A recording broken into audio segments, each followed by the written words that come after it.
Assalamualaikum warahmatullahi wabarakatuh. Kembali lagi bersama aku, Nisa Nabila. Seperti yang tertera di video aku sebelumnya, kalau aku bakal jelasin lebih detail tentang jenjang pendidikan bidan. Di video kali ini aku mau berbagi informasi untuk teman-teman atau adik-adik yang mungkin pengen jadi bidan. Kalian tuh harus tahu dulu bidan itu apa sih, terus jenjang pendidikannya tuh seperti apa. Wajib banget tontonin video aku sampai akhir. Tapi sebelumnya aku mau ingetin dulu untuk kalian yang baru pada join di YouTube channel aku, jangan lupa untuk di like, comment, share. Yang paling penting jangan lupa untuk di subscribe supaya aku makin semangat buat video ini. Video ini dibuat berhubung aku adalah bidan, so aku bakal jelasin dulu tentang pendidikannya bidan. Next mungkin aku bakal kolaborasi untuk ngasih tahu ke kalian jenjang pendidikan seorang perawat. Aku bakal collab sama temen aku yang sekolah perawat. Oke, langsung aja ya teman-teman. Jadi untuk jenjang pendidikan bidan yang pertama adalah D3 kebidanan. Nah, D3 kebidanan ini tuh sekolah kebidanan yang paling umum biasanya untuk teman-teman yang lulusan SMA, entah itu terserah jurusan IPA, IPS, SMK, pokoknya SMA sederajat, kalian tuh bisa banget masuk ke jurusan ini. Apalagi sekarang itu udah banyak banget sekolah tinggi ilmu kesehatan ya. Kalian bisa cari, pasti deket tempat kalian juga pasti ada yang swasta, entah yang negeri. Nah, kalau yang negeri biasanya memang lebih selektif ya, dan lebih susah masuk, sama aja kayak kalau kita masuk ke kampus negeri. Nah, biasanya kalau yang negeri itu di Politeknik Kesehatan, jadi dia tuh lebih ke kayak Poltekkes kayak gitu loh. Itu biasanya yang sekolah kebidanan yang negeri. Nah, kalau aku kan swasta, jadi dia itu STIKES, Sekolah Tinggi Ilmu Kesehatan. D3 kebidanan ini, kalau kalian lulus dengan D3 kebidanan, kalian akan dapat gelar AMD-Keb atau Ahli Madya Kebidanan. Nah, setelah kalian lulus D3, kalian punya dua pilihan setelah ini, atau kalian mau lanjut ke D4 atau ke S1. Dan untuk tugas akhirnya D3 ini, kalian bukan skripsi namanya, tapi laporan tugas akhir. Next, jenjang yang kedua ada D4 kebidanan. Untuk D4 kebidanan ini sendiri, itu tuh ada dua jurusan gitu loh. Jadi bisa jadi kalian kalau mau ambil bidan pendidik atau bidan praktek klinik. Jadi ada dua jurusan. Nah, dari keduanya itu nanti kerjanya gimana sih?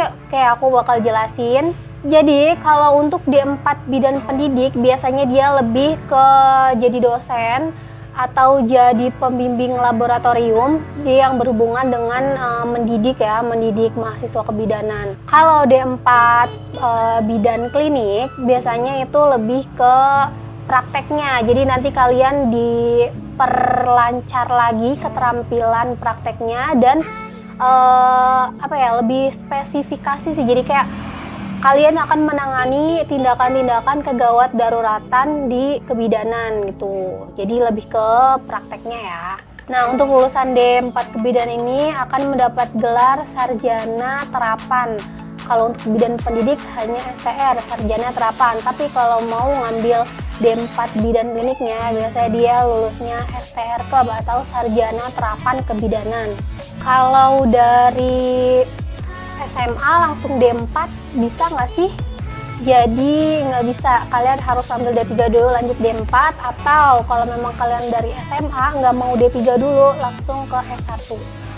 Jenjang pendidikan kebidanan yang ketiga ada di S1 kebidanan. Nah, di S1 kebidanan ini ada dua jalur. Yang pertama untuk mahasiswa reguler atau yang tamatan SMA sederajat langsung lanjut S1, atau yang kedua itu mahasiswa transfer dari D3 ke S1 atau dari D4 ke S1. Yang kedua adalah mahasiswa transfer dari D3 ke S1. Kalau dari 4 ke S1 bisa nggak sih? Jadi sebenarnya kalau kayak gitu lebih kayak buang waktu sih ya. Jadi di awal kalian harus memikirkan dulu gitu, mau dari D3 dulu atau langsung ke S1. Karena kalau kalian dari D3 terus ke D4, ke S1 itu kata aku sih buang-buang waktu. Sebenarnya bisa aja, cuma buang waktu. Karena D3, D4 dan S1 itu kayak sederajat gitu. Untuk lulusan S1 kebidanan ini nanti gelarnya adalah S-Keb atau sarjana kebidanan. Jadi kalau tadi D4 STR terapan, sarjana terapan. Nah kalau S1 ini sarjana kebidanan. Nah untuk S1 sendiri ini belum banyak universitas atau kampus-kampus tuh yang ada jurusan S1 kebidanan ini. Jadi memang masih jarang. Yang aku tahu sejauh ini itu ada di Unpad, di Universitas Erlangga, Universitas Brawijaya, sama universitas lagi itu ada di Unhas, Universitas Hasanuddin. Jadi belum sebanyak jenjang D3 dan D4, apalagi D3 sekarang tuh udah banyak banget.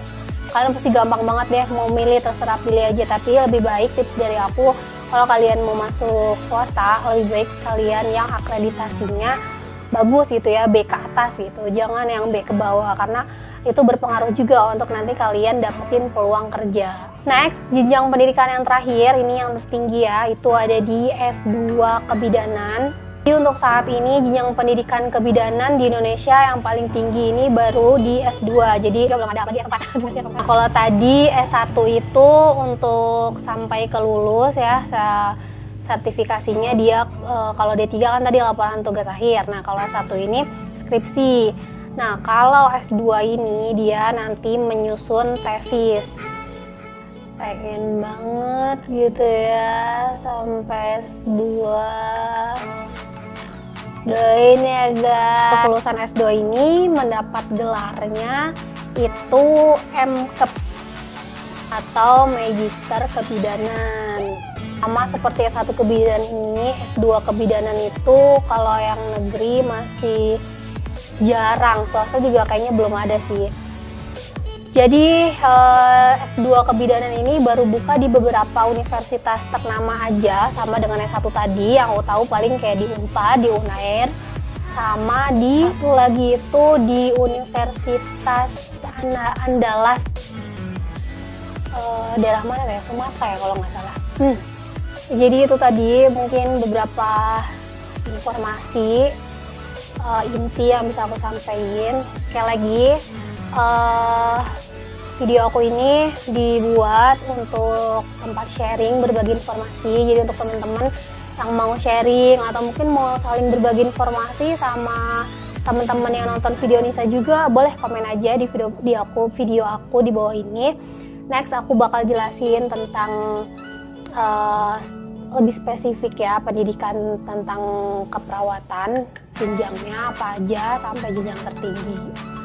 Satu lagi yang aku tahu, kalau misalnya lulusan D3 kebidanan, kalian mau masuk S1, tapi S1-nya kan susah nih Kak, baru ada di beberapa universitas ternama aja, sedangkan untuk masuk universitas ternama itu nggak mudah. Ya betul, ada jalur lain atau mungkin kayak pilihan lain, sama seperti niat aku juga ya. Jadi aku ini lulusan D3 kebidanan yang insya Allah aku bakal lanjut di S1, tapi S1-nya itu bukan kebidanan yang tadi gelarnya HESKEP, tapi aku mungkin akan ambil kesehatan masyarakat yang nanti akan dapat gelar Kesmas atau S1 K3.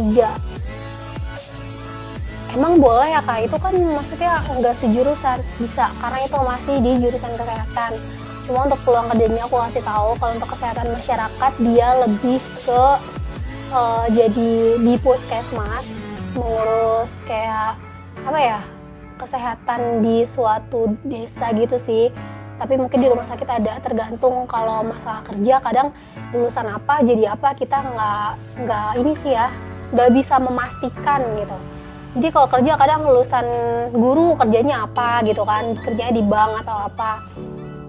Jadi gitu, kalau kalian masih sejalur mau nyari jalurnya ya, paling kalau Kesmas itu di puskesmas atau bisa juga di dinas kesehatan gitu. Kalau K3 kerjanya apa? Kalau di K3 itu kalian bisa masuk di PT tapi bagian keselamatan kerjanya. Jadi semua perusahaan itu pasti ada standar keselamatan kerja. Nah kalian tuh bisa bergabung di divisi itu gitu. Jadi gitu. Tapi kalau kalian mau mengabdi benar-benar tentang bidan, benar-benar gue mau jadi bidan yang sesungguhnya gitu ya, ya itu tadi S1 kebidanan, S2 kebidanan. Silahkan kalian pilih sesuai dengan hati nurani dan minat kalian. Jadi mungkin itu aja yang bisa aku sampaikan, yang bisa aku share. Kalau kalian butuh informasi atau buatin dong video apa gitu kan, komen aja di video Playboy-nya. Insya Allah bakal aku buatin request dari kalian. So thank you for watching my video and